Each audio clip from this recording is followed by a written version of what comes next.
বরাক নদীর ভাঙনে ভয়াবহ অবস্থা বিস্তীর্ণ অঞ্চলের মানুষের। নিয়মিত বন্যা এবং ভাঙনে গ্রামবাসীদের জীবন দুর্বিষহ হয়ে উঠেছে। সরকারের কাছে বহু আবেদন নিবেদন করে ব্যর্থ হওয়ার পর বাধ্য হয়েই ভাঙন প্রতিরোধের দাবিতে বরাক নদীর পাড়ে বসে অবস্থান ধর্মঘট পালন গ্রামবাসীদের।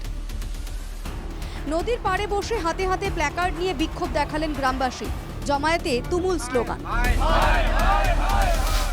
বরাক নদীর পাড়ে দীর্ঘ 4 ঘন্টা অবস্থান ধর্মঘট। কাছাড়ের সিঙ্গরবন্ধ দ্বিতীয় খণ্ড হাতিরহাট শেখপাড়া গ্রাম। রাজ্য সরকারের হস্তক্ষেপ কামনা করলেন গ্রামবাসী। কেন্দ্র পুনর্গঠনের পর এই গ্রামটি সোনাই বিধানসভার মধ্যে পড়ছে। মৎস্যজীবী অধ্যুষিত এই গ্রামের অধিকাংশ মানুষই হতদরিদ্র। গ্রামটি বরাক নদীর ভাঙনে নিশ্চিহ্ন হয়ে গেছে। শেখপাড়ার নদী ভাঙ্গন প্রতিরোধ করতে হবে। বিভাগ হাই হাই বিভাগ মুর্দাবাদ। পার্ট 2 শেখপাড়ার নদী ভাঙ্গন প্রতিরোধ করতে হবে। দাবি ন্যায্য দাবি।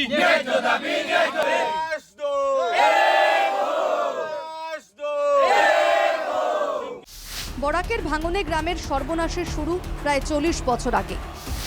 অনেক পরিবার ভিটেমাটি হারিয়ে গ্রাম ছেড়ে চলে গিয়েছেন। রাজ্য সরকার এবং বিভাগীয় মন্ত্রীর কাছে অনেক আবেদন করেও কিছু হয়নি।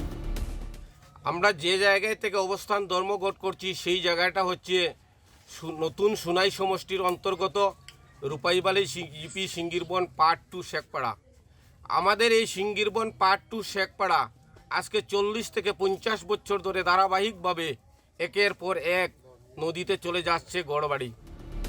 এলাকার সর্বস্ব হারানো গরিব মানুষদের সহায়তার জন্য আবেদন জানান প্রাক্তন জিপি সভাপতি হানিফ আলম মজুমদার। বিভাগীয় মন্ত্রী পীযূষ হাজারিকা মহাশয়ের সঙ্গে দেখা করেছি এবং উনি কয়েকদিন আগে আমাদের এই এলাকায় ভ্রমণ করেছেন এবং উনি কথা দিয়েছেন যেগুলা নদীতে চলে যাচ্ছে ইরিশনে যেগুলা নদী ভাঙ্গন হচ্ছে সেগুলার ব্যবস্থা গ্রহণ করা হবে।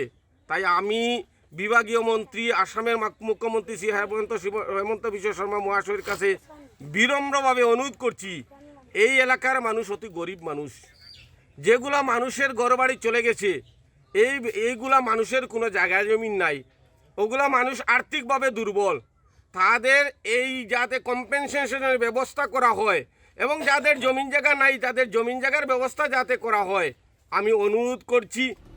নির্দিষ্ট সময়ের মধ্যে ভাঙন প্রতিরোধে ব্যবস্থা না নেওয়া হলে জোরদার গণতান্ত্রিক আন্দোলনে নামবেন বলে হুঁশিয়ারি দিয়েছেন ক্ষতিগ্রস্ত গ্রামবাসীরা।